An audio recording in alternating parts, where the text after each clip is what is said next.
Hi guys, today we will talk about how to fix or how to solve the problem of not loading on the application of X Twitter. You will go to settings.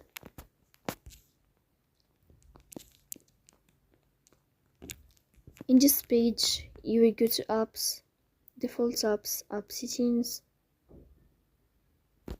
In this page, you will search about the application of X Twitter and you will click here.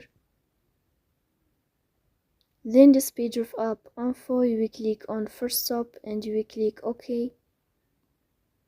Here you will enter to the window of storage. Then we click on clear cache, but pay attention, don't click clear data because that can delete your account. In the end, you can turn off your phone and you can wait a moment to restart your phone again. So please don't forget to support us by like and subscribe.